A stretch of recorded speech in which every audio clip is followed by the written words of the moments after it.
This is Carol Roth, and you are listening to the Matt Balaker podcast.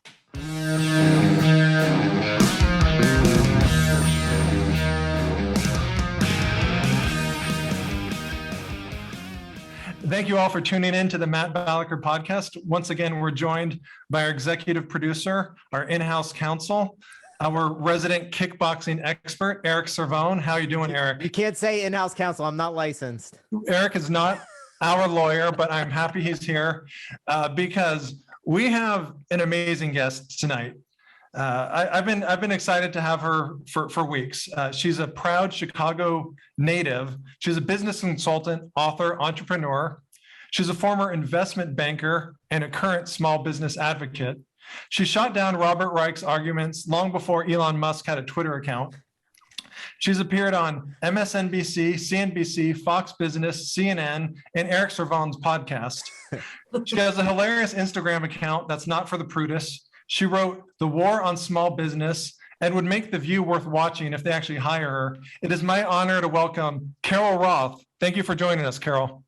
I like how you're already throwing me under the bus, forcing me onto The View, which I definitely would not participate in because I don't think they're interested in anybody's views. However, this is my free idea to ABC or anyone else wants to do this. They should have a show that calls Another View or A Different View. They should air it right after The View, and it should be independents and right-leaning people and maybe one token lib and get a totally different perspective on the similar stories of the day. It'd be fascinating. It would be totally viral. That I would do.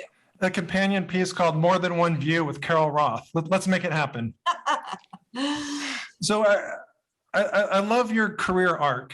Can you share with our audience your transition from investment banker to the wonderful career person you are right now? Whatever the hell you're doing now. The author, fill in the blanker. Yeah, so I consider myself a collector of experiences at this point in time. The early trajectory is that I was sort of a very entrepreneurial kid. I was hawking anything that I could get my hands on in order to make some money. And I was always working from a young age. I told my dad I wanted to go to day camp when I was 12, and he signed me up to work in the kitchen of the day camp. So that's just sort of how my story started. But neither of my parents went to college, but I managed to get myself into Wharton undergrad. Oh, and wow. I made a deal with my dad, who was very financially savvy, even though he didn't have sort of the traditional education. And he was like, how are you planning to pay for this wonderful excursion? And I had done research, and I found that they made a lot of money when they graduated from Wharton. At least that's what I heard. Mm-hmm. And he's like, that couldn't possibly be right. And I'm like, no, here are all these people. This is what they're doing. And I've never heard of these things, but it's a lot of money. And he's like, okay, well, you can do it, but if you're going to take on the debt, you have to pay it down, because in our house, we don't take on debt for long periods of time. You don't have a money printer. We do not. So when I get to Wharton, I have no idea what any of these things mean. I just knew that I had an interest in business and markets and those kinds of things. And so usually when you're in that position, there are two kind of, at least at the time, traditional paths. One, for people who like to deep dive into something, they become management consultants, and people who have ADD become investment bankers so that you can work on a bunch of deals at the same time. So clearly I was going to go the investment banking route, and I got myself into investment banking, which, if we have time, is a funny story in and of itself. And once I was there, I just killed it. I loved it. I was really interested. I was super greedy. I wanted to work on all of the deals. And I was a vice president and an officer by the time I was 25 years old. Oh my goodness. Wait, so I want to slow down. You said you were an investment banker and you loved it. I've never heard that before. So what said, I've worked with dozens, maybe hundreds of investment bankers. I mean, they like the pay. They like wearing those, at least in the early 2000s, those shirts that were like blue with the white collars. Yeah. Very distinctive, but rarely heard someone say they loved it. What was it about investment banking that you loved? So, as a young person, just starting your career, there's almost no other way to get that level of exposure to high level business people who are growing and to get tons of responsibility. And I particularly really went the route of picking a boutique firm that was more of a meritocracy than going sort of the traditional Goldman Sachs, Morgan Stanley route. So they were very lean and mean, and it was like you could have as much rope as you wanted to hang yourself, and I was like going to hang as far as I could. So I thought it was really fascinating. I mean, I'm interested in business models. I'm interested in just the idea of capitalism and growth. And so I was exposed to all of these really fabulous entrepreneurs who are growing businesses at a very high clip. And, a lot of them, I was very active in restaurants. So Cheesecake Factory and Papa John's Pizza's largest franchisee and Planet Hollywood and all these things. And they're opening up units and they're creating jobs. They're making us fat. Sorry. But it was just really fascinating to be able to be, as a very young person, spending time with the CEO, with the CFO, and hearing about their growth trajectory and actually helping them think through different financial decisions, in some cases doing mergers and acquisitions. And at the time, we didn't have the internet or databases or any of these things that they had. So we actually had to spread numbers and build models by hand. And that by doing that and not having to rely on somebody else's data that just gets downloaded, you really learn the ins and outs of businesses, of accounting, of all these kinds of things. Sure. So it was just fascinating, and I really enjoyed it for quite some time. We got acquired. Our firm got acquired. Yeah. What firm were you with? I was with a firm called Montgomery Securities that was in San Francisco. And I also loved it because I met my husband in the company gym. So almost 25 years ago. So, it was great. It was just this really fun, fast-paced environment. And it worked really well for a while, but then those key provisions of Glass-Steagall were repealed and allowed for commercial banks to buy investment banks. And we were a very attractive property, so to speak. And so first we were bought by Nations Bank, then Nations Bank merged with Bank of America, and we became Bank of America Securities, which I love Bank of America. I've done work with them before, but in terms of the spirit of what a commercial bank's sort of culture is versus this very high growth investment bank, it was very different. All the people left. And at that point in time, I enjoyed what I was doing. I had learned a ton. I wasn't sure that there was a lot more I wanted to learn. And it was sort of this kind of good time to make a pivot. And so it was like .com 1.0 at that point in time. It was. Was this the pets.com and eBay era? Yes, this was nice. The first scenario. I'm in San Francisco. So basically our floor was like an incubator for these .com businesses, and every other banker was starting a business. So I was helping people write business plans on the side and those kinds of things. And eventually it was like, okay, this is, not what I necessarily want to do. Yeah, I've heard horror stories, Carol, about 100-hour work weeks, and what was the reality though? Was that accurate, or what was it like? Yeah, I mean, I worked like easily 80 to 100 plus hours a week. It was like sometimes 16 to 18 hour days, 6 to 7 days a week. But you're young. It's fun. You're surrounded by people. So there's this camaraderie. You get to travel, or at least I did. You get free food. You can order free food. After 94 hours, you get a steak. It's very generous. It was just so, it's all what you make of it. It was such an immersive experience. And like when else in your life are you going to have the opportunity to do those kinds of things?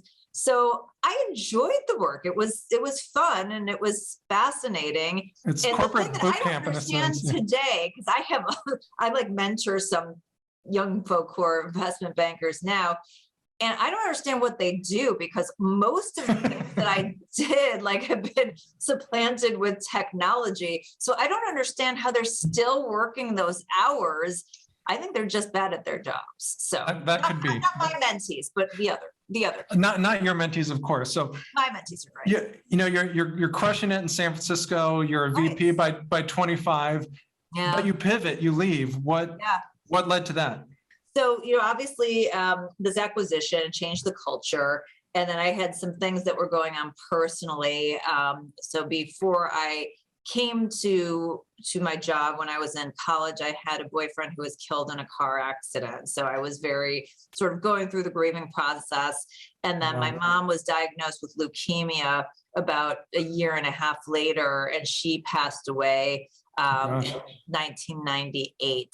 So after all these things happened, it was kind of as we were deciding, my now husband and I, what we were going to do, coming back to Chicago made sense. Reevaluating what we wanted to do made sense. And so at first I started as an entrepreneur and actually started my own broker dealer with my husband. So I was entrepreneurial, but still doing investment banking. You love paperwork if you start a BD. My hat's off to you. Yeah, no, that part of it was brutal. And then eventually we decided that we didn't want to work together. So I professionally spun him off. I personally kept him, but you divested your husband. Good. Yeah. So he was like the investment banker. We call him the lunch pail guy. And so he went on to be a partner at a Midwest-based investment bank, and now is in the corporate world. But I decided that I was going to be more entrepreneurial, and this whole strategy of I'm going to not only pay off my debt, which, by the way, that $40,000 I had coming out, I paid off in a year and a half, and then set myself up.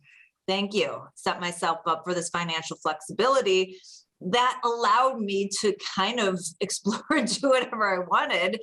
And so that kind of led me to do all the crazy things that I do now, which, range from sitting on boards and investing in companies to advocating for small businesses to playing myself on television, even having been a reality, TV show judge for Mark Burnett, to running a couple of businesses, including one in the collectible toy industry, to writing books and all the fun things that I do today.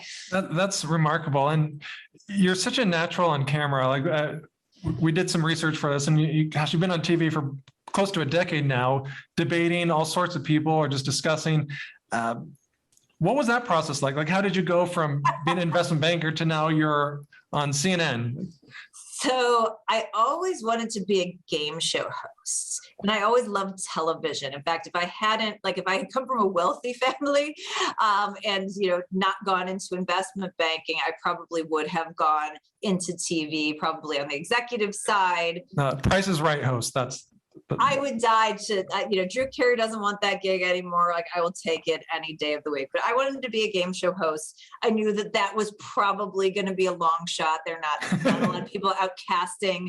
Not a lot of turnover there. Bankers. Unfortunately, they should broaden their horizons, but they don't. But I did want to kind of explore the TV thing.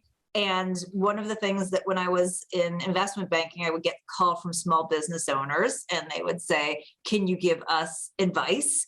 And I would say, "No, you can't afford to hire us. So I'll try to be helpful for 5 seconds, but that's it." And so I figured there was probably a way to use the media at scale to give advice to small business owners. And that's actually how I started. I had, this was like way before social media or any of these things. So I had my brother-in-law with the actual camera that you had to pull out because there were no camera phones or anything. And we would do videos, and we would have small businesses call in, and I'd tell them if their business ideas sucked or, those kinds, answer questions, and we'd throw them up on like my blog. And then once there was social media, try to put them out and all that kind of stuff. I'm curious, Carol, you've probably seen lots of pitches and slide decks and whatnot.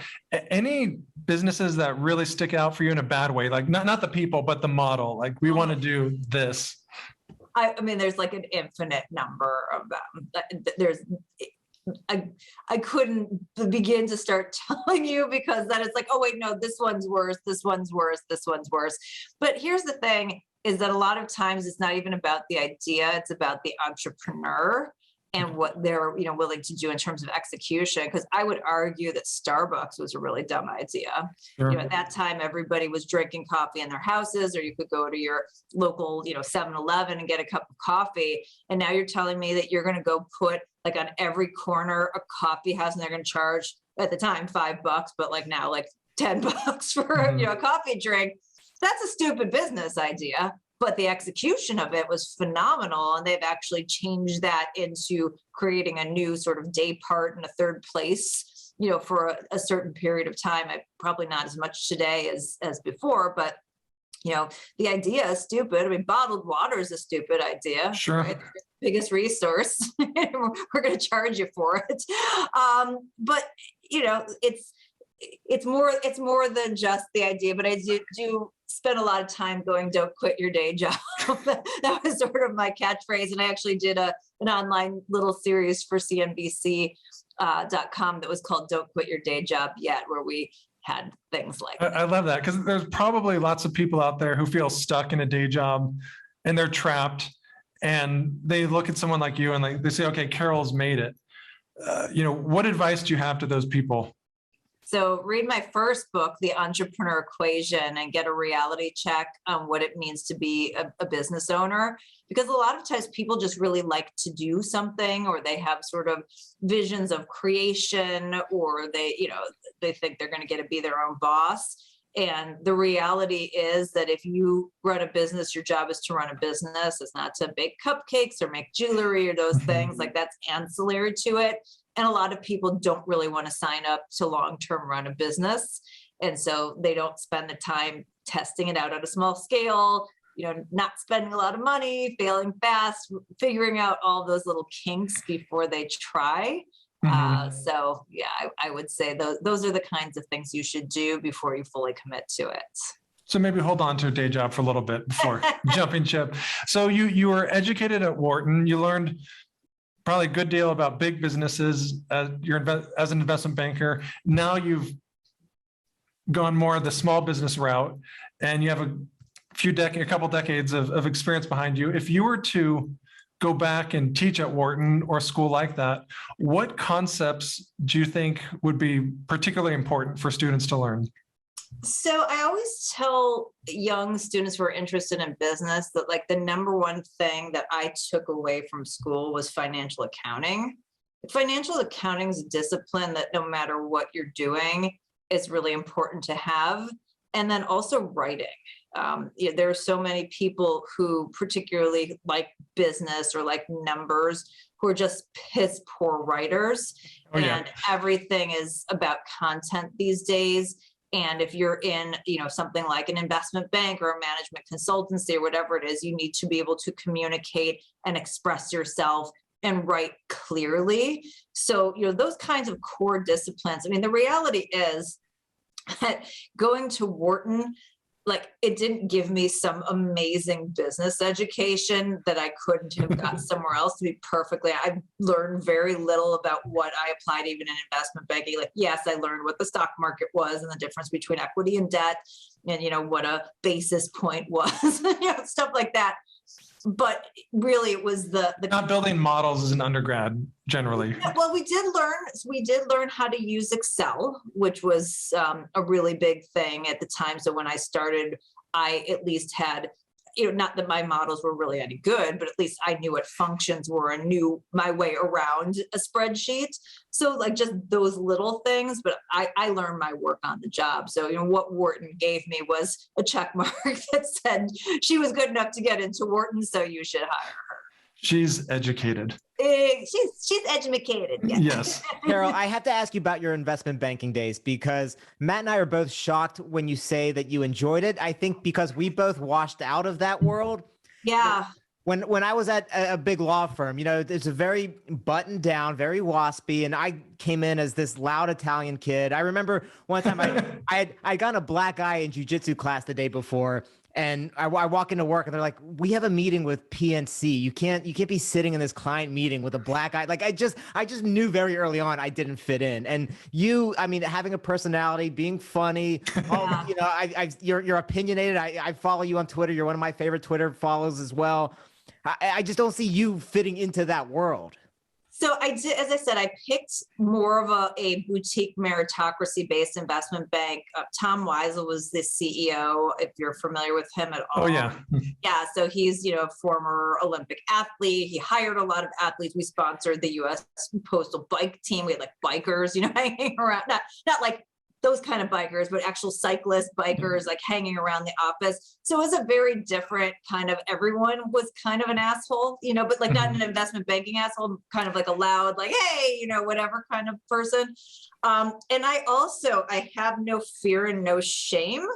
So like, it didn't occur to me that like, oh, you're junior, maybe you shouldn't open your mouth. And so I would sit and I would just ask questions. And then once they figured out like, oh, she'll do that, then they're like, great, we don't have to babysit her. You can keep doing that.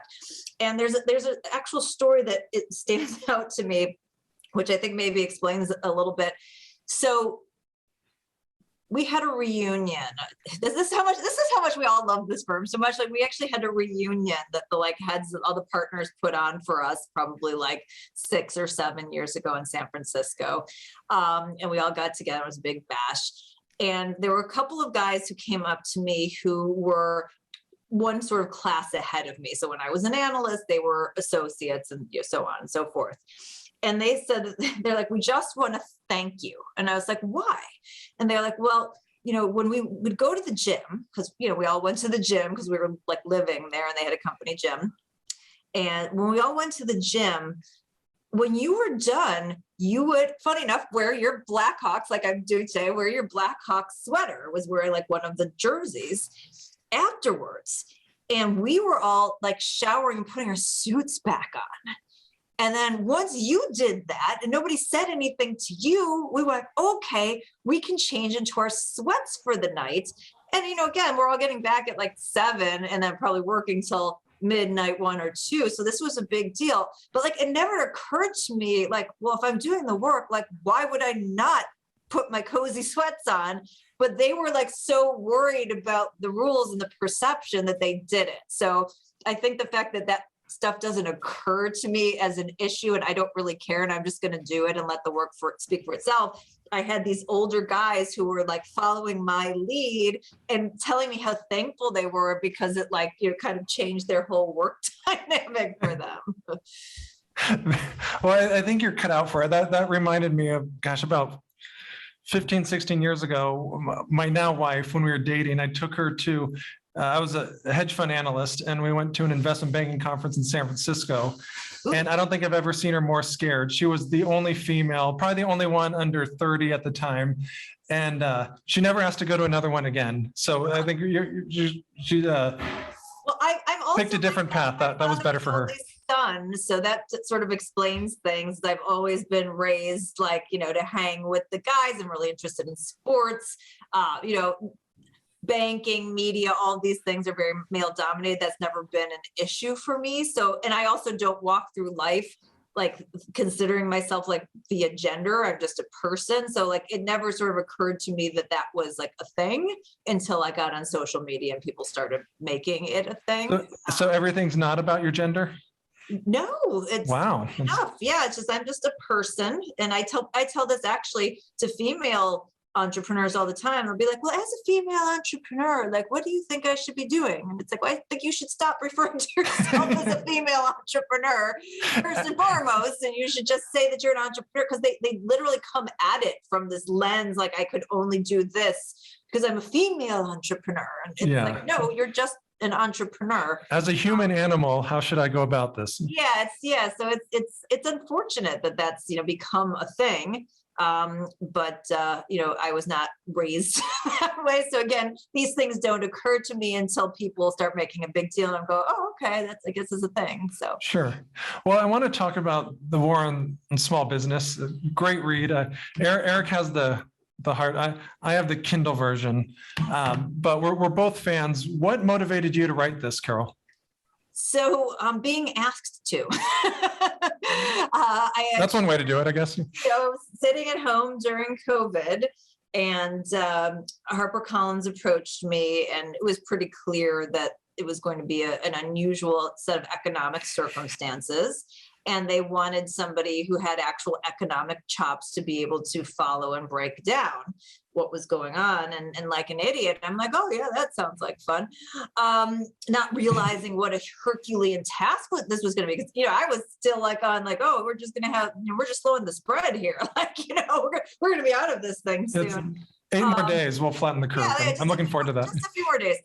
And so, it was really following what was happening real time, coming up with information. Then it would shift, like we'd find out more information and having to update it. So I didn't really have a specific point of view going in, other than I knew from day one, because I wrote an op-ed about it, that the small business owners were going to get completely screwed, since they were the first ones to be shut down, and then with the quote unquote care packages and the way they structured them. So that was clearly a piece of the story. But we actually had 3.5 different books that I wrote with 3 different names. And this was kind of the final version. And it really is more than just a small business story. It's really about decentralization versus central power. It's about the most historic transfer of wealth and history from Main Street to Wall Street. Small business is just the lens that we kind of get into the discussion through, so you can kind of see it in a different way.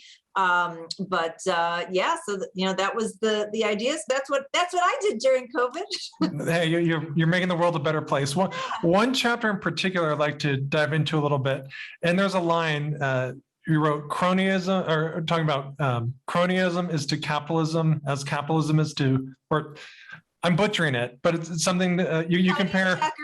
Yes, thank you. And by the way, that's not even my line. That is Bob Berg, who is the wonderful author of The Go-Giver, if you're familiar with that series. It's a multi-million copy best-selling book and series, and he's a wonderful human being and a friend of mine. And it's one of the things that he would always say about cronyism when we talk about it. And I always call it cronyism. People like to call it crony capitalism, but right, I've heard that term. Yeah, has no part in capitalism, so I just call it what it is. It's cronyism. So can you, if you don't mind, explain to us the difference between cronyism and capitalism, in your words? Let me start with defining capitalism. So to me, there's a spectrum of how you allocate goods and resources and who's in charge of making those decisions. So for me, capitalism is the freedom and free will and choice of the people that make those decisions. Millions or billions, depending on how big your market is, of people making those decisions over and over again every day. It's done with transparency and with the guardrails of property rights. That's it. That's what capitalism is. There's no version of it. It is a thing. Yeah. You either move towards that or you move away from it. And I've been calling that central planning, which is force, coercion, control, usually very opaque, and a handful of people making those decisions. So what happens is anything that is private enterprise seems to get lumped in with capitalism, regardless of where it lies on the spectrum. And usually, or unfortunately, more of what's been happening lately is that you have big government that's tilting the playing field and moving the choices via regulations, via barriers to entry, all different kinds of costs, and from everything from hiring an employee to insurance to whatever it is. And they tilt that playing field in a way that is more favorable to these large businesses or crony entities. And they get compliance and campaign contributions from these big companies. And then they're able to help them out in this way. And it becomes sort of a vicious cycle. So that is not capitalism. There's no free choice. It's not everyone making the decisions. It's literally a handful of people going, yeah, we'll do this stuff for you. And unfortunately, our overall market, while there are pockets that, resemble something more like that free market capitalism, a lot of it's really starting to look much more like cronyism, which concentrates the power in much fewer businesses in the hands of fewer people. Okay, so in lay terms, it sounds like with capitalism, it's decisions by the many. With cronyism, it's decisions by the few. Beautiful. Thank you. I'm flattered. but there are situations where there'll be a relatively free market and the winners will outpace the losers. And then through that, I'm thinking maybe like an AT&T or pick some big company. They're not necessarily doing shady things, but then they'll develop this power. Is that an example of cronyism, or is that just capitalism and So the there- firm there's- just won. Yeah, I mean, there's creative destruction and competition within markets, and there are winners. And if in a free market, there are, depending on who's got better offers and things that people want and how they're pricing it and how they treat their customers, how they treat their employees, all that, there are companies that will get bigger. In terms of, true monopolies have never been kind of realized unless the government has granted them. So something like AT&T, where it's like, okay, well, we've got these lines and we're going to only let a few people have them, and you can have them and you can have them. Oh, well, they grew so big because of capitalism. No, they grew so big because it was like government auction in order to get these things, and they only handed them out to a few people. So there's elements of those, and obviously having big and small companies and people winning via real competition is part of it, and that's okay. It's just when the government is getting involved in tilting that playing field, which is what's happening now. Okay. And in your book, you talk a lot about subsidies and favorable tax treatment to essentially those folks that are at the table. Yes. Realistically, Carol, what curbs could we have in place or mechanisms to help reduce cronyism? I mean, honestly, the smaller the government, the less cronyism, the less power they have, and the less purview they have, the less things they can fix, right? So everyone kind of looks at it backwards, is like, oh, well, what kinds of laws and regulations could we put in place? Like, no, that's the worst thing you can do. If we just find the right 6 people, all these decisions will be made perfectly. And it's everything that's ever been done in the name of we're helping the little guys or we're punishing the big guys always goes the other direction. I mean, if you look at Dodd-Frank, the regulation that came out of the Great Recession financial crisis, when these big banks took on too much risk, it was meant to rein in the big banks, so to speak. That's what they told you, right? Yeah. But what did it do? It stopped the formation of new small competition because the rules were so onerous and it was so expensive they couldn't compete. So community bank formation and small business bank formation went from something like 100 a year to 3. Wow. And a lot of the ones that were already in business went out of business. And then, as you can imagine, if you are a small business and looking for a loan, you need to go to a small bank because the big banks, they have so much capital, they can't be bothered to work with you. So the small business lending ended up falling off a cliff. The big banks ended up killing it. The big businesses that work with the big banks ended up killing it. So all of this regulation that was to like protect the little guy completely screwed over the little guy. And that's what happens every time. You referenced was it 2017, 2018 Amazon headquarters bid off, for lack of a better word. And I think this is an interesting case study because you have folks across the spectrum. There's some people who are largely capitalistic. They say they're bringing jobs, they're bringing a lot of high-paying jobs that'll increase the tax base. There are folks on the other side saying, no, this is big business run amok. They're not paying their fair share. Where do you stand on this? Can you kind of explain in your terms? So I just think that the government should just stay out of the way, and everybody should have the same rules and regulations. The whole idea that Amazon doesn't pay taxes is somewhat insane. I mean, obviously we know that they're paying half of the employment tax that goes into Social Security for everybody, and they employ 1 in every 153 American workers as of last July. So they're obviously putting a lot into that. And we could talk about how bad Social Security is, but at any rate, they're doing that.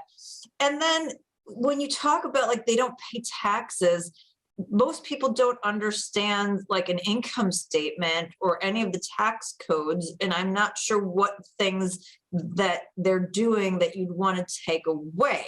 So, if they didn't make money in previous years, which happened a lot, they lost money, there was no profit for them to pay taxes on. So I'm assuming you don't want to change that. Somebody doesn't make money, that they're not paying taxes. Things like writing off, R&D. I mean, everybody can do it. That's I think it makes more sense personally as an expense than putting it on your balance sheet and then having to depreciate that over, having some intangible asset. Yeah. So, I mean, maybe there's something in the way that they account for, stock-based compensation, but like nobody can articulate like what it is that Amazon had done historic. And now, by the way, they're profitable. And so that's, dynamic has shifted, but like nobody can really articulate like what it is they want to change. It's just a stupid talking point. So you'd have to actually get into the tax code. Obviously, tax code should just be much more simple. Like we all have to pay. We shouldn't have to like, be upset for 10 days, getting all of our stuff together in order to do it. But, you have to be more specific about what it is that you don't like. And, I'm okay with cities and states competing with each other to create a good business environment. But they should do it for small businesses too. Okay, on that point, because I think inherently many of us just prefer small businesses because they're more relatable, but economically, sometimes the larger businesses are more efficient in that they can produce something at a lower cost. They can conceivably employ more people, with less overhead.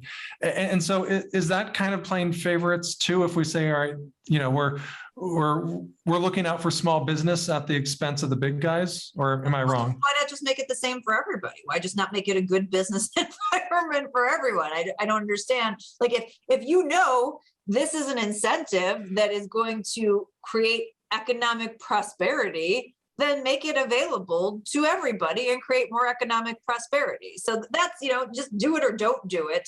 But it's well, you get it and you don't get it and you get partially, it's that kind of stuff. I mean, frankly, in this country, if we wanted to fix the structural problems in our labor market, all they would have to do is just make it easier to hire people. Yeah. What do you think would be some steps in that direction? I mean, making it easier to have a contractor instead of an employee, taking out, some of the additional costs and taxes. Like I have employees that sit at home on their computer and I have to pay and then buy workers' compensation insurance for them. They're not working in a machine factory. They're sitting on their bed on their computer. Like, why am I wasting money on this? And I can't hire more people because I have to invest so much in these, existing people. So all of these things that are like supposedly, we're pro workers' rights and this and that, it's actually just barriers. In terms of small businesses being able to hire, and we have 31.7 million small businesses in the country right now. Only 6 million of them have employees. Wow. So, you do the math on that. No, I'm glad you brought that up. I mean, I work as an independent contractor, and after leaving kind of money management, I've been hired as a consultant. And I have to be careful because if I do so many hours or so much time, and it's like, then we have to figure out, okay, what is the right area where, and neither one, I don't want to be an employee I like the autonomy that comes with it. And there's all this extra work we're doing that is not benefiting anyone. I mean, I guess, frustrating. Well, I don't want to harp on that too much, but another thing I liked about your book is you reference Mark Zuckerberg wrote up an ad that the internet needs more regulation. Yes. Good when idea. you already have how many billions in market cap, I mean, today notwithstanding, but who seeks to benefit from this, Carol, if the internet is more regulated? Mark Zuckerberg. How so? And, the folks at Alphabet and, some of the other big companies, Amazon and whatnot. I mean, there's a reason why some of these big companies have come out, for the minimum wage. There's a reason why Mark Zuckerberg keeps begging to be regulated. Like he knows the people in Congress are morons. He doesn't need them to tell him what it is to do. He could put a council together of people to create a moral code and a digital, set of rules, whatnot. But that is anti-competitive. It helps ensure that new competition doesn't come in to compete, and it ensures the companies that are smaller, that are on the upswing, don't have the resources to compete because it becomes so expensive and onerous to comply with these regulations. And at the end of the day, if we want to be productive, we want businesses investing in growing the businesses. We don't want them to be investing in regulations and paperwork. But unfortunately, that's what the government keeps doing. Yeah, I think 2005 Mark Zuckerberg might not benefit from some of the regulations that Yeah. 2019 Mark Zuckerberg was lobbying for. That's my guess. I think that's a pretty good, we don't have a time machine, but I'd be willing to put some money on. So the book's fantastic. Obviously, you're on television, you're a consultant. What's in the future for you, Carol? What's next? So in addition to obviously becoming a game show host, Of course. actively working on, I have like crazy amount of projects. So, as you mentioned, I've got the TV stuff and writing, and I run a couple of businesses already. So like I have like a theoretically full slate, but exploring some other sort of TV media opportunities right now. I have some kind of Hollywood-ish development projects that we were working on that kind of got squashed during COVID for various reasons that are resurrecting itself. I'm working with a private equity firm on the potential buyout of a company in the consumer services business. There's like 3 or 4 other things. So that like right now, like there's like an active set of really interesting things going on. And fortunately, I'm very efficient. I have a really great team that helps me. And I enjoy the process of creating. So, well, we're glad you enjoy that process. Where can people learn more about you and what you're doing? Please don't learn. No, I'm just kidding. So if you have a warped sense of humor, I know you guys like my Instagram. It's funny because like I don't even understand Instagram. So I've been trying to just take my tweets that were funny from the past and put them over there. But That really, works. like, my good stuff's all on Twitter. So I'm at Twitter at Carol JS Roth.